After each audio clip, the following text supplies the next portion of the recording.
Chers amis, merci de nous retrouver au Club 700. Comme d'habitude, un rendez-vous à ne jamais manquer. Bonjour, pasteur. Bonjour, Massi, avec tout le plaisir. Hein? Dis donc, tu as une belle chemise aujourd'hui. Merci pour le compliment. Et Dieu est content. Ah oui. Vous aussi, n'est-ce pas, les amis? Le pasteur Raymond Kofi pour vous servir dans cette émission. Et Massi Domingo pour vous dire que Jésus est Seigneur. Il est Seigneur et il a été dans la vie de Karl. Oui. Vous savez, celui-là, c'est une autre histoire. Il a connu tellement des abus et beaucoup de douleur dans son cœur. Et il est devenu un assassin et un bandit redoutable. Comment on peut arriver à cela? Eh bien, suivez son histoire. Karl Dolinski grandit dans le chaos et l'insécurité. Sa mère était droguée et alcoolique. Elle était tout le temps accro, prenait de l'héroïne et ce genre de substances. De plus, elle était alcoolique. Nous restions assis des heures devant les bars, enfermés dans la voiture, les vitres baissées, à attendre qu'elle revienne nous prendre. Vous ne pensez plus au futur, vous espérez juste avoir à manger le lendemain.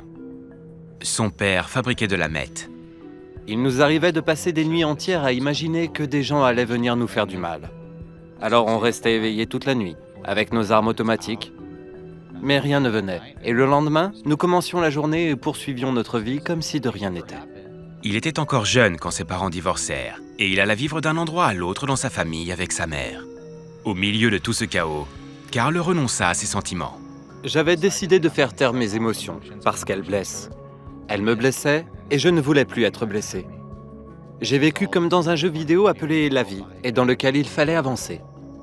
Adolescent, il se mit à fumer de la marijuana pour s'intégrer au groupe. J'ai appris à faire ce que tout le monde faisait, juste pour être accepté. Je me suis habitué au monde de la drogue et à faire des choses que je n'aurais jamais faites, parce que je détestais ça. Je détestais toute cette dépendance. À 15 ans, il se mit à fréquenter une église et participa à un camp biblique et devint chrétien. Mais après un an, il déménagea à nouveau, et sa foi ne fut plus qu'un lointain souvenir. Il se drogua encore plus et se mit à consommer de la meth et du LSD avec ses nouveaux amis. J'ai commencé à vendre des méthamphétamines. C'était le commencement d'une route qui menait droit à la destruction. Plus tard, avec ses amis, il commit une série de crimes violents, volant des armes et cambriolant des magasins de nuit. À 19 ans, sa vie commençait à ressembler à celle de ses parents. Ce soir-là, je suis monté dans la voiture et j'ai réalisé que j'avais fait quelque chose que je n'avais jamais pensé faire. Je n'ai pas eu de montée d'adrénaline. Je ne me suis pas dit que c'était excitant, rien. Je devais le faire, mais j'avais extrêmement peur. Je savais que je n'étais pas censé faire ça, que je n'étais pas censé vivre de cette façon. Karl dissimula sa peur et ses émotions en prenant de la meth. À la même époque, Karl se lia d'amitié avec une fille qui voulait tuer son petit ami dealer. Karl et un de ses amis acceptèrent de l'aider. Elle fit feu et le tua. Quand le coup est parti, je ne planais plus du tout. Tout avait changé dans cet instant. Tout avait complètement changé. Tout ce que j'étais, tout ce que je pensais sur la vie, tout était devenu réel. La vie devenait réelle. Je suis rentré chez moi. Je me suis mis sous la douche et me suis mis à prier pour la première fois. Dieu, tu dois agir. J'essayais de me laver. Je suis resté 1 heure sous la douche, jusqu'à 2 heures du matin. Je frottais et frottais et frottais encore, mais je ne parvenais pas à me sentir propre. Je me sentais si sale, si dévoyé, si méchant. Je vivais dans une crainte constante, dans la peur perpétuelle de ce qui pouvait arriver. Il finit par confesser son rôle dans la fusillade. Ses amis et lui furent arrêtés pour meurtre au premier degré. Ma vie telle que je la connaissais était finie. J'ai signé des papiers stipulant qu'il s'agissait d'un meurtre au premier degré en réalisant les conséquences que ça allait avoir. Mais je ne savais pas quoi faire. J'étais complètement perdu. En prison, tandis qu'il attendait son procès, il vit un détenu en train de lire la Bible et lui demanda de prier pour lui. Karl remit sa vie entre les mains de Jésus. Tout en moi a changé par la suite. Je ne peux pas vous l'expliquer. Tout ce que je sais, c'est que tout a changé. J'ai été délivré sur le champ. Ça a été une véritable rencontre avec Dieu. Ça n'était pas émotionnel. Et rien de physique n'a changé, mais il s'est produit un changement spirituel qui m'a décidé à lire la parole de Dieu chaque jour pour le reste de ma vie. Karl écrivit une lettre à l'église qu'il avait fréquentée des années auparavant, demandant la prière. Danielle, une jeune femme qui se souvenait de lui, lui répondit. Son nom était mentionné sur le tableau de prière. Il était expliqué qu'ils avaient reçu une lettre de sa part, qu'il était en prison et accusé de différentes choses. C'était la première fois que j'entendais son nom, après environ 2 ans. Elle répondit à ma lettre en disant « Je veux juste vous dire que nous avons reçu votre lettre. Nous prions pour vous. Vous êtes dans notre chaîne de prière. Nous prions pour vous chaque jeudi et nous croyons que Dieu peut intervenir. » Ça a fait remonter beaucoup d'émotions parce que j'ai réalisé combien la vie avait été bonne pendant cette année où j'avais fréquenté l'église. Les gens y étaient aimants. Karl priait et étudiait la Bible pendant des heures chaque jour. Avec l'aide de Dieu, il pardonna à ses parents les années de traumatisme qu'il avait endurées. Il se mit à correspondre avec Daniel, parlant de sa foi croissante et de ce qu'il apprenait de la Bible. J'ai appris ce qu'est un père. J'ai appris que j'ai un papa vers qui je peux me tourner et qui m'aimera toujours quelles que soient les circonstances. La parole de Dieu m'a complètement changé et m'a donné une nouvelle identité. J'ai compris combien Dieu m'aime et se soucie de moi dans sa compassion. Tout a changé en moi quand j'ai compris qu'il a tout donné pour quelqu'un qui ne voulait donner que si peu. Ensuite, tandis que l'Église était en prière, ses charges furent réduites. Il ne passa qu'un peu moins de 5 ans en prison, à guérir des années de douleurs cachées et de mauvais choix. Mon expérience dans la prison a été irremplaçable. Elle est irremplaçable. Bien sûr, vous voulez toujours sortir de là, mais j'avais énormément de paix, une grande tranquillité grâce au Seigneur. Après sa sortie de prison, Karl et Daniel se marièrent et eurent une fille, Moria. Ils servent le Seigneur ensemble avec Crosswalk, un programme de formation de disciples dans leur église, où ils se sont rencontrés pour la première fois. Karl dit qu'il est reconnaissant envers Dieu d'avoir entendu ses prières et de lui avoir donné une seconde chance. Le Seigneur est l'amour de ma vie. Il a pris ce qui était brisé et l'a guéri. Je ne peux pas croire une minute que Dieu ne saurait délivrer même le pire des hommes, la pire des femmes. Il ne m'a jamais abandonné. Il ne m'a jamais tourné le dos. Et quand je l'ai accepté, malgré le fait qu'il n'approuvait pas ce que je faisais, je suis devenu son fils. Le fameux soir où j'étais sous la douche, il a écouté ma prière. Puis il a mis en action tout un processus qui devait m'apporter la délivrance et la liberté. Il n'abandonne jamais. Peu importe si les autres abandonnent, lui, il n'abandonne jamais. Mes amis, personne n'a le droit de porter un jugement ou commenter la vie ou le malheur de quelqu'un. Ce que Karl a vécu, nous savons que c'était très très dur. Ça a été très dur pour lui, comme c'est dur peut-être pour toi en ce moment. De toute façon, au commencement, Dieu avait prévu que du bonheur pour sa créature. Et l'ennemi est venu tout gâcher.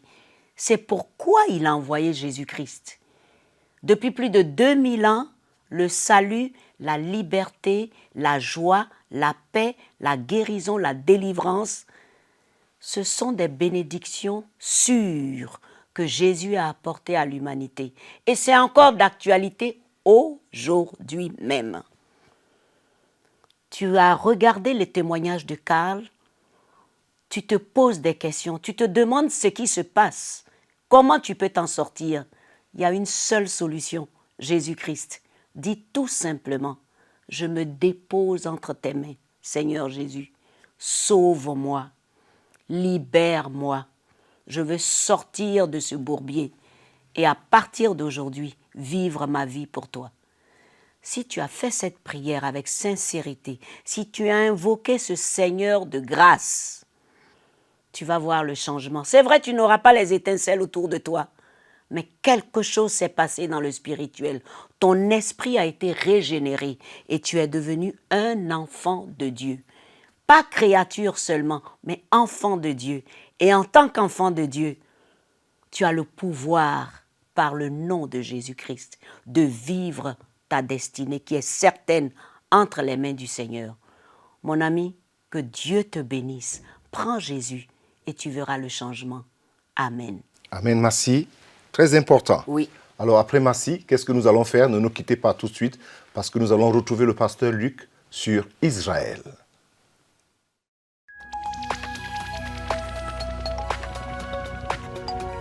Si vous avez des questions spirituelles, des besoins de prière ou même si vous avez besoin de conseils, n'hésitez pas à nous contacter aujourd'hui à cette adresse ou au numéro suivant. Nos conseillers sont là pour vous aider. N'oubliez pas, nous sommes là pour vous.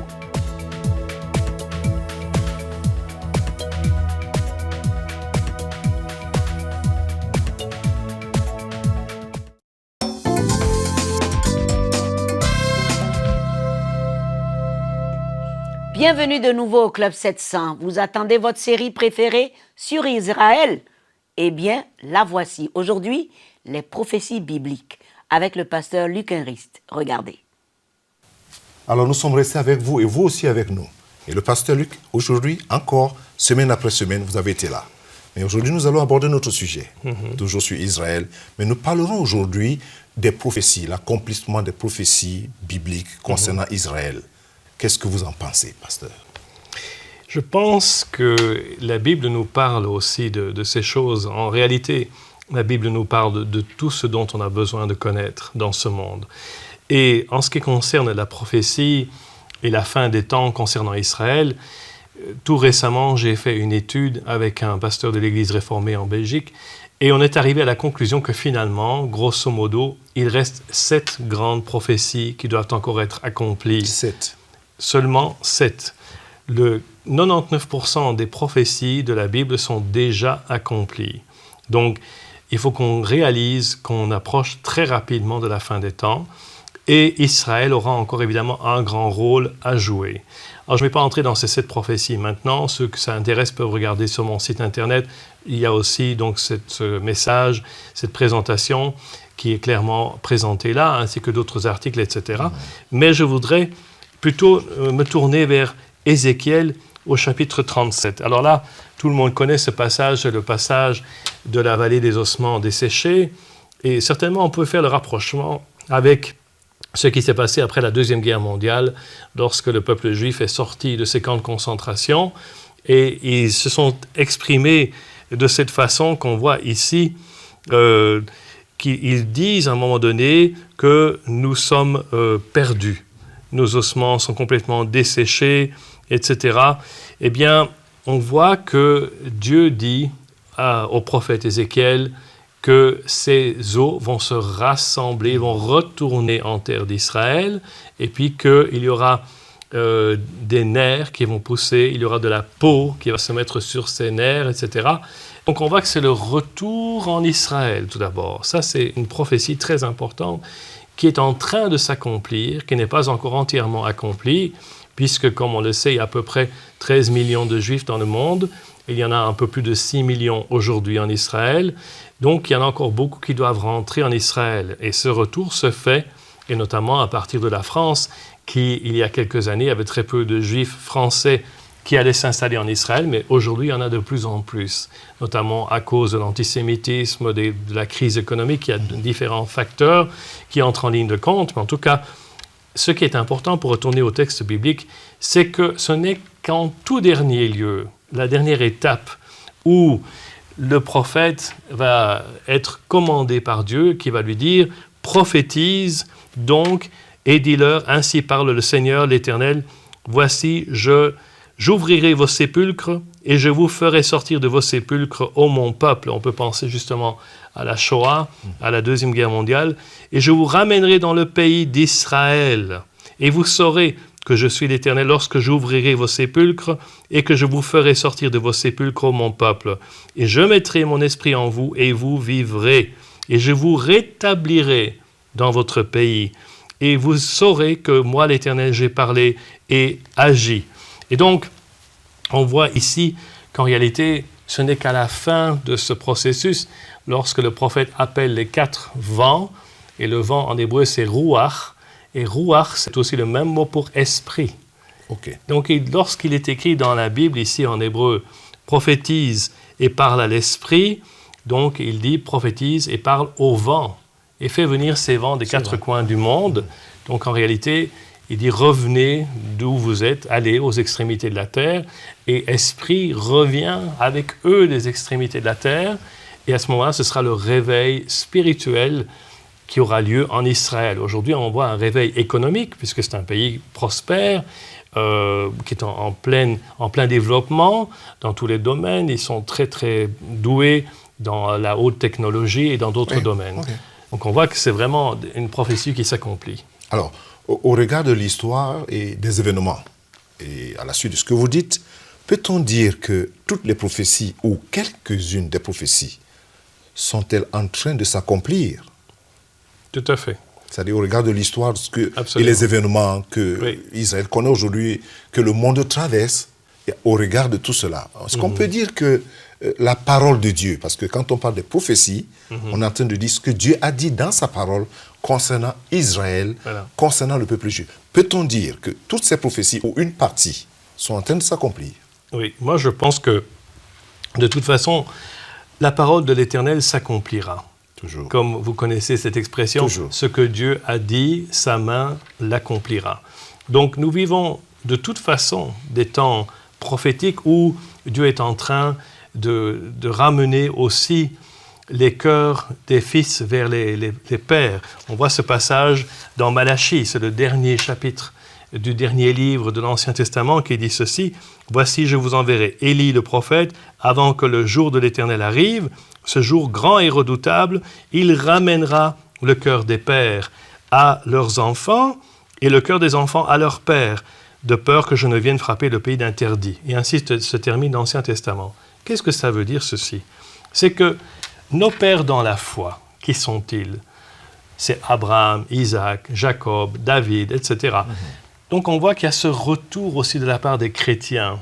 Quelque part, on peut dire que nous sommes les fils adoptifs dans la famille de Dieu, et il y a ce retour vers Israël, vers le peuple juif, vers nos patriarches dans la foi. Et là aussi, on voit que c'est un temps dans lequel nous vivons, où Dieu est en train de préparer le grand jour de l'Éternel, ce jour grand et redoutable, où Jésus revient. Mais avant cela, il y aura d'abord ce retour des enfants vers leurs pères et des pères vers leurs enfants. Donc ce sera quelque chose de réciproque. Intéressant. Alors, est-ce que, toujours parlant des prophéties, et de la fin des temps, ou l'accomplissement des prophéties concernant Israël, est-ce que l'homme en général, a-t-il un rôle à jouer? Est-ce que quelqu'un a-t-il un rôle à jouer dans l'accomplissement de ces prophéties? Mais certainement. Moi, je pense que de toute façon, notre rôle, tout d'abord, c'est de nous mettre à l'écoute de Dieu et de savoir qu'est-ce qu'il a l'intention de faire. Quels sont ses plans, ses projets, ses desseins pour Israël et pour le monde entier d'ailleurs, parce que Dieu a tant aimé le monde qu'il a donné son Fils. Ne l'oublions pas, ça ne se limite pas uniquement à Israël ou au peuple juif, bien entendu. Dieu a un plan pour l'humanité tout entière.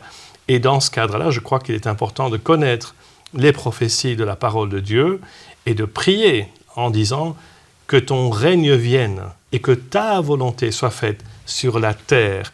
Et quand Jésus disait ces paroles, que ta volonté soit faite sur la terre, il était où? Il était en Israël. Donc il disait que ta volonté soit faite ici, sur cette terre d'Israël, comme au ciel. Et c'est ça que nous devons aussi prier. Nous devons participer au plan de Dieu en comprenant le plan de Dieu, mais aussi en priant afin que ce plan arrive, en disant par exemple ces paroles-là. Une autre chose qui est importante pour moi, c'est de réaliser, comme en parle justement ce livre ici, ces Arabes qui aiment Israël. Ouais, c'est étonnant, parce qu'on pourrait croire qu'il n'y a aucun Arabe qui aimerait Israël, étant donné le conflit, etc. Et pourtant, ce n'est pas du tout le cas. Il y a plus d'1 million de Palestiniens aujourd'hui en Israël, qui ont un passeport israélien, qui vivent en Israël. C'est vice-versa? Paisiblement. Non, malheureusement, ce n'est pas vice-versa, parce qu'il n'y a aucun juif qui est permis de citoyenneté dans les territoires palestiniens, malheureusement, en tout cas. Mais ces Arabes qui sont nés en Israël, et j'en connais un, par exemple, dont il est parlé ici dans ce livre, il est pasteur d'une église, enfin d'une assemblée messianique, donc il dirige des juifs, et pourtant, lui est palestinien. Et ça ne pose pas de problème. Donc, on voit qu'il y a aussi, à ce niveau-là, ce genre de mouvement de la part de Dieu, de la part des Arabes, qui commencent à se tourner aussi vers Israël. Et cela me fait penser à ce passage dans Ésaïe chapitre 19, que je vous lis rapidement. À la fin des temps, Ésaïe 19, il est écrit « En ce même temps, il y aura une route de l'Égypte vers la Syrie. Et les Assyriens iront en Égypte et les Égyptiens en Assyrie. Et les Égyptiens avec les Assyriens serviront l'Éternel. » Intéressant. Et en ce même temps, Israël sera lui troisième, uni à l'Égypte et à la Syrie. Et ces pays seront l'objet d'une bénédiction. L'Éternel des armées les bénira en disant, écoutez bien, c'est extraordinaire, « Béni soit l'Égypte mon peuple, et la Syrie, œuvre de mes mains, et Israël, mon héritage. N'est-ce pas formidable? Vraiment formidable. C'est tout à fait formidable. Je pense qu'il est bon aux chrétiens, à tout le monde d'ailleurs, de le savoir, parce que ce qui se passe aujourd'hui et les événements qui se passent et l'histoire et les interprétations, est-ce que les uns et les autres disent, ou bien les médias, aujourd'hui ça crée confusion. Mais quand on revient à la source qui est la parole de Dieu, comme vous venez de la lire, on comprend que Dieu a un plan, pas seulement pour Israël, mais il a un plan pour l'Égypte, pour la Syrie, c'est-à-dire pour les pays environnants. Tout à fait. Ce qui amène notre responsabilité un peu plus grande, plus large, à s'étendre plus. Absolument. Et lorsque, tout à l'heure, vous avez souligné le fait de la fin des temps, par exemple, Israël dans le rôle, qu'est-ce qu'Israël va faire pendant ces fins de temps, qu'est-ce qui va se passer, ainsi de suite, et quelle est notre place, quelle est notre responsabilité, c'est de prier. Exactement, de prier. avant tout. Alors, est-ce que Israël, de nos jours, encore aujourd'hui, quand on parle de la fin des temps, son rôle, en quelques minutes. Israël a été appelé, selon Ésaïe chapitre 49, je ne vais pas le lire, Israël a été appelé à être la lumière des nations, la lumière du monde. Et puis on sait que Jésus a repris cela et il nous a dit à tous, même nous non-juifs, d'être aussi la lumière du monde. Mais on voit qu'Israël, en effet, est une lumière dans beaucoup de nations aujourd'hui, dans beaucoup de domaines, que ce soit médical, pharmaceutique, musical, financier, scientifique, haute technologie. Israël apporte énormément de très bonnes choses au monde entier et on n'en est souvent même pas conscient. Et puis dans le domaine spirituel, c'est quand même Israël qui nous a tout donné. Ce livre, cette Bible, c'est un livre juif Tout à fait. qui nous a été donné par des juifs, par Israël. Ouais. Le Messie d'Israël, Jésus que nous aimons, il était juif. Il nous a été donné par Israël. Ne l'oublions jamais. C'est profond. Merci beaucoup, Pasteur Luc. Mais vous pouvez suivre, si vous voulez suivre tout le message, les détails de cet enseignement du Pasteur Luc, vous pouvez le suivre dans le site du Club 700. La semaine prochaine.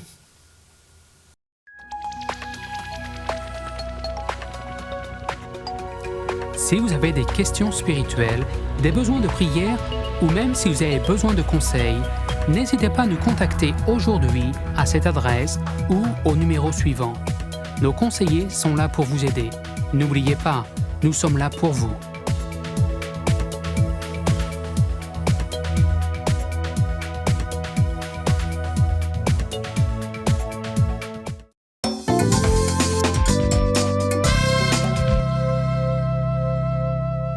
Mes amis, j'aime cette série-là. Finalement, les prophéties de Dieu s'accomplissent toujours. Ce que sa bouche dit, sa main l'accomplit. Tout à fait, Massi, parce qu'il est le même hier, aujourd'hui Et éternellement. éternellement. C'est ce que j'aime, Voilà. ce Donc, Dieu-là. lorsqu'on parle des prophéties bibliques, Dieu s'assure que ce qui est sorti de sa bouche, il accomplit. Absolument. C'est pour ça qu'il est Dieu. C'est pour ça qu'il est Dieu. C'est pour ça que ceux qui nous regardent doivent tenir ferme. Et tu as l'habitude de dire, ce qu'il dit ici, il amène jusqu'au bout pour accomplir ce qui est sorti de sa bouche. Donc, Et il faut c'est se ce tenir qui sur sa parole. glorifie son nom. Tout à fait. Parce que la parole de Dieu ne change pas, elle ne peut même pas être Jamais. annulée. Donc, lorsqu'on parle des prophéties bibliques, qu'elles concernent Israël ou qu'elles concernent un individu Ou l'Église. ou l'Église, c'est la parole de Dieu. Et elle est fidèle. Et parce que Dieu aussi a élevé sa parole dessus de lui-même pour l'accomplir. Il est sa parole. Il est sa parole, Et tout il à ne fait. ment jamais. Voilà. Dieu soit loué. Mes amis, ce bon Dieu est bon. Allons voir ce qu'il a fait pour Edmond. Edmond était négligé par sa famille adoptive. Il déambulait dans les rues du Kenya et quelque chose s'est passé pour lui. Regardez. Edmond avait toujours rêvé de devenir médecin, mais lorsque ses parents moururent, il n'avait que 12 ans et il dut aller travailler. Je suis allé en ville et j'ai nettoyé des maisons et des magasins. J'ai ramassé le métal que je trouvais pour le vendre et je donnais l'argent à ma grand-mère. Edmond avait toujours faim. Personne ne s'occupait de lui. Ma vie était si dure que je ne pouvais plus la supporter. J'ai vu un bus arriver, je m'y suis glissé et je me suis caché sous une banquette. Edmond dormit dans la rue et mangea des déchets trouvés dans les poubelles, accompagné d'autres enfants sans abri.